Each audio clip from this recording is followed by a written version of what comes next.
తెనాలికి సంబంధించిన వీడియో ఒకటి వైరల్ అవుతుంది కదా. నడి రోడ్డు మీదన ముగ్గురిని కూర్చోబెట్టి పాదాల మీదన బాదినటువంటి సంఘటన ఇది పెద్ద ఎత్తున వైరల్ అవుతోంది. అందులో చిట్ట చివరిలో మూడో అతను కాలు తీసేస్తుంటే కాలు మీదన బూటు కాలు పెట్టి ఆ తర్వాత ఇంకొక కర్రతో కొట్టినటువంటిది కూడా అందరూ చూసినటువంటి ఇష్యూ. ఇప్పుడు ఇందులో ఒకటి ఎన్హెచ్ఆర్సీకి కంప్లైంట్ వెళ్ళింది, జాతీయ మానవ హక్కుల కమిషన్. రెండవది వచ్చేటప్పటికి పోలీసులు చెప్పేది ఏంటంటే గంజాయి పట్టుకున్నందుకు గాను పోలీస్ కానిస్టేబుల్ మీదనే దాడి చేశారు ఈ ముగ్గురు, అనేక అరాచకాలు చేసిన రౌడీ షీటర్లు ఇందులో ఇద్దరు అన్నటువంటి అంశం.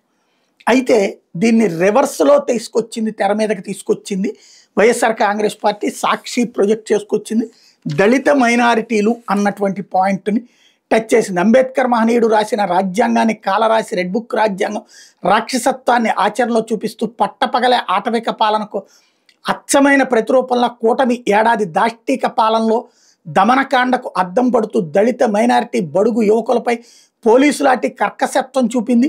ఒక సిఐ కొడుతుంటే ఇంకో సిఐ కాళ్లతో తొక్కి కదలకుండా పట్టుకుంటాడు, మరో పోలీస్ వీడియో తీస్తాడు, ఇంకో పోలీస్ విరిగిన లాఠీల స్థానంలో ఎడతెగని ఉత్సాహంతో కొత్త కట్టెలు అందిస్తాడు. చుట్టూ ఉన్న పోలీసులు దెబ్బలు తింటున్న దళిత ముస్లిం యువకులను చూసి పగలబడి నవ్వుతుంటారు. ఇది కూటమి పాలనలో దళితులు ముస్లింలు బడుగుల పట్ల చంద్రబాబు సర్కార్ దాష్టికానికి నిలువెత్తు రూపం. ఈ రాష్ట్రంలో మహనీయుడు అంబేద్కర్ రాసిన రాజ్యాంగం అమల్లో ఉందా లేక రెడ్ బుక్ పేరిట ఎస్సీలను ఎస్టీలను బీసీలను మైనార్టీలను బహిరంగంగా చితక్కొట్టే లోకేష్ రాజ్యాంగం అమల్లోకి వచ్చిందా? కొట్టి చివరకు లాఠీలు విరిగిపోతే కొత్త లాఠీలు తెచ్చుకుని మరీ కొట్టడం స్టేట్ టెర్రరిజం కాదా? ఇది హృదయం లేని పాలన కాదా? దళితులు ముస్లింలు బడుగులను బహిరంగంగా లాఠీలతో చావు మొదలమే విజయమని మీరు భావిస్తుంటే చంద్రబాబు మీరు ఈ గద్దెకి అర్హులు కాదు, మీది పాలన కాదు పీడన. తెనాలి నడి రోడ్డుపై పోలీసుల చేతుల్లో చావు దెబ్బలు తిన్న ఆ పేద దళిత ముస్లిం యువకుల అరుపులు మీకు వినిపించకపోతే, ప్రాణభయంతో అన్నా కొట్టద్దు అంటూ విలపించిన వారి కన్నీళ్లు మీకు కనిపించకపోతే, ఆ యువకుల ఒంటి నుంచి కారిన రక్తపు బిందువులే రేపు మీ పాలనను కడతెచ్చే మహా విప్లవం అవుతాయి. తస్మాత్ జాగ్రత్త. ఇంత అద్భుతమైంది రాశారు కదా. మరి అనంతబాబు ఆ రోజున అక్కడ ఉన్నటువంటి దళిత డ్రైవర్ని చంపినప్పుడు ఏమైంది ఈ బాధ?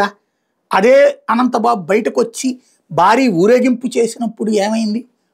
అప్పుడు దళితులకు సంబంధించి గుర్తుకు రాలేదా? ఇంకోటి వీళ్ళది ఇక్కడ కులం ప్రస్తావించారే, మరి వీళ్ళు కొట్టినటువంటిది, వీళ్ళు చేస్తున్న దాష్టీకాలు, ఇది ఇప్పుడు నెటిజన్స్ వేస్తున్నటువంటి ప్రశ్న.